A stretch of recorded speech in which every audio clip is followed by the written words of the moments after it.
It started with a hum I could feel in my bones before I ever heard it, a low mechanical whine coming from the edge of my east pasture, where the HOA had no business being. I stood on my porch, coffee in hand, and watched as two men in neon vests unloaded a small drilling rig next to a white HOA pickup. They hadn't called, they hadn't knocked, and they sure as hell didn't ask permission. The land they were parked on was mine, deeded, surveyed, and staked, but they were acting like it belonged to the homeowner's collective fantasy, a place where rules didn't apply as long as they wore clipboards and smug smiles. I knew exactly what they were doing.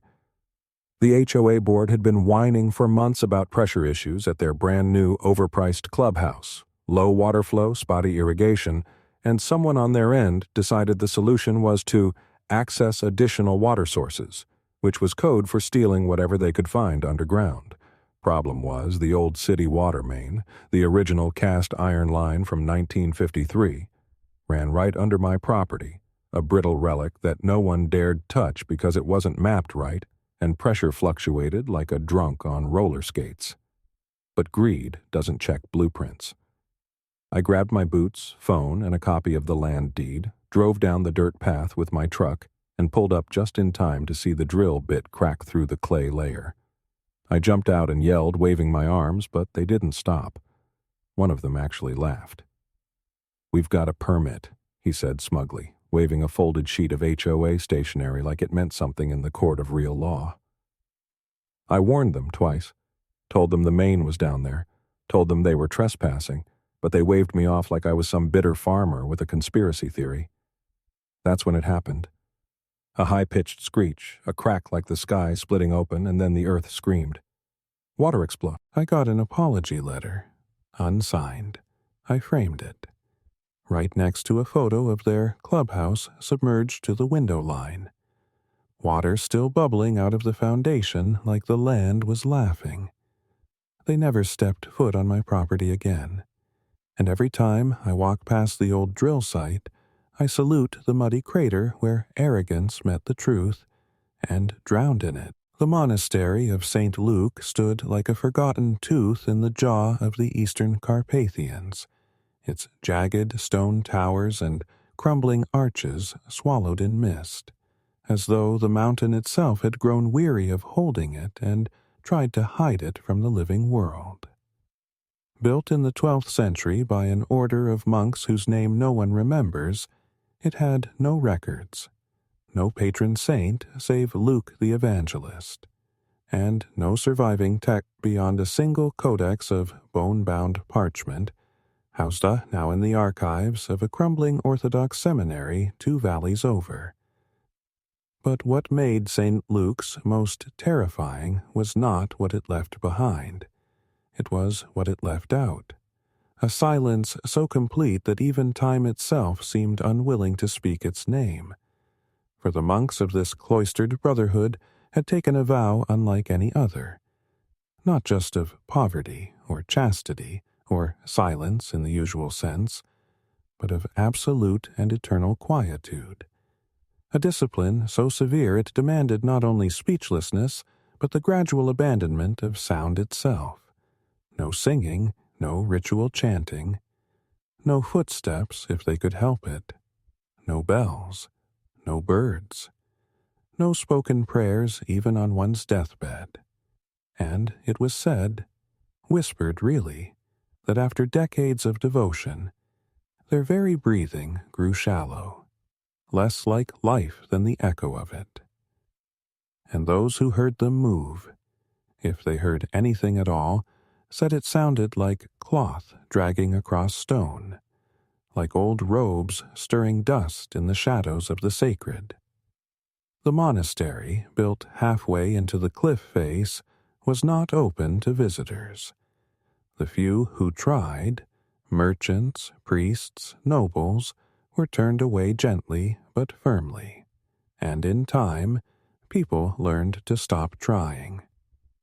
Villagers in the hamlets below would sometimes see the monks descending in twos, hoods drawn, eyes downcast, walking barefoot into the forests in search of herbs, then returning just as quietly. carrying sacks of root and stone, their mouths stitched with an invisible thread of devotion that no blade could cut. There were stories, of course, there always are, of the strange habits of the monks, of their burial rites performed while the body still breathed, of secret rooms where initiates were sealed in darkness for years, until they no longer remembered language, of iron doors in the lower levels that were never opened after a monk entered, for that was the final vow, to live in stillness, to die in stillness, and to never be disturbed again. But such things were dismissed as rural superstition, Gothic paranoia, the fever dreams of shepherds and woodcutters who spent too much time in isolation. Still, something had always clung to St. Luke's like mildew to cold stone. A presence, a pressure, a hush so deep it felt like the mountain itself had been warned to keep silent. No one really knows when the monastery stopped functioning, or if it ever did. Only that sometime in the late 1700s, a passing military regiment found the outer gate chained, the bell tower collapsed, and no sign of movement from within. The commanding officer, unsure of jurisdiction, left a note nailed to the gate requesting an audience with the abbot, and when no reply came, the soldiers moved on, assuming the monastery had been abandoned or decimated by plague. In time, the story faded from maps and memory, reduced to a crumbling dot on a faded parchment labeled only Locus Taceat, the place that keeps silent. But in 1932, following a series of minor earthquakes, a narrow landslide revealed part of the monastery's buried foundation, exposing a stairwell that twisted downward into what appeared to be a sublevel no one had known existed. And that was when everything changed. A team of ecclesiastical scholars from Budapest, eager to reclaim what they believed was a lost chapter of monastic history, petitioned the local diocese for access. Among them was Dr. Alara Munez, a young historian known more for her stubborn curiosity than for her religious conviction, and when she first laid eyes on the site, she felt it. Not fear exactly, but density, as if the air there was thicker, slower, reluctant to carry sound, and even her own footsteps seemed muffled as she walked across the threshold. What they found within that stairwell was not a basement or wine cellar, but a series of descending halls carved with such obsessive precision that no light seemed to reflect properly from the walls. They moved in single file, each member holding a torch or lantern, descending into what they assumed would be no more than a dozen crypts. But the stairwell never ended. Not after 10 minutes, not after 30. It spiraled deeper and deeper into the earth, until the last rays of natural light had long disappeared, and the walls became cold, wet, and narrow, pulsing with the weight of the mountain above. Then came the chambers. First, a room filled with low benches and broken pots, then another lined with narrow alcoves like confessional booths, each one empty. But the dust patterns showed recent disturbance, as if someone had been there, not decades ago, but days. Finally, they reached what Dr. Munez would later call the Chamber of Silence, a vaulted, windowless space filled with rows of stone seats, each occupied by a skeleton still draped in monk's robes, the cloth dark but intact. The skulls bowed, the hands clasped, and most terrifying of all, the mouths sewn shut with thread, blackened with age, tight and precise, as if the act had been done not out of cruelty, but out of love, or perhaps duty. It was not a crypt. It was a sanctuary, a tomb of the living who chose not to leave. They found no signs of violence, no chains or shackles, no poison, only peace. A kind of terrible, deliberate peace, like the echo of an oath no longer remembered but still obeyed. Some in the team wept. Others prayed. Dr. Munez did neither. She simply stood at the threshold, staring into the rows of seated monks, and asked aloud, though she did not know what, "Hi, why did you stay?" The moment she spoke, the air seemed to recoil, as if words had broken a seal, and every torch dimmed, every lantern flickered, and for one brief, breathless second, it felt like the room had inhaled. That was when they heard it, a sound not spoken aloud, but felt inside the body, like a word buried beneath 1,000 years of earth, pushing up through bones and stone, not a voice, but an intention. And just as quickly, it was gone. The team left in silence, more shaken than they admitted. But Dr. Munez would return. She had taken something with her, a fragment of rosary carved from bone.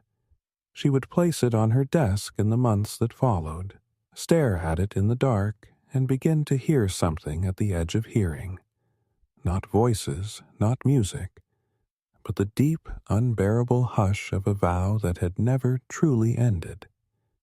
And so began the unraveling of St. Luke's, and the first whisperings of the monks who had buried themselves alive, not in fear, but in devotion, and who now lingered beneath the stone, not alive, not dead, but remembered, high in the fog-draped hills of Eastern Europe, where the mists coiled like ancient spirits, and the trees whispered secrets no man could understand, stood the monastery of St. Luke, a brooding granite edifice carved into the belly of the mountain, perched on the edge of the world and time itself, where clouds floated beneath its watchtowers and the wind howled like lost souls.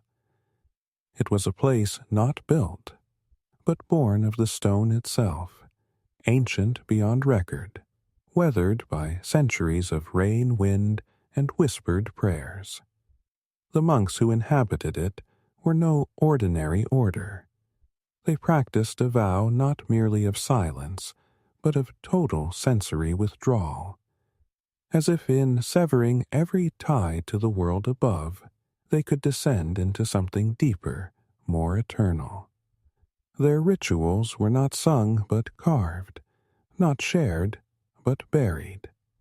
And when the monastery vanished from history, it did so not in fire or blood, but in stillness so profound that even memory seemed to decay in its wake.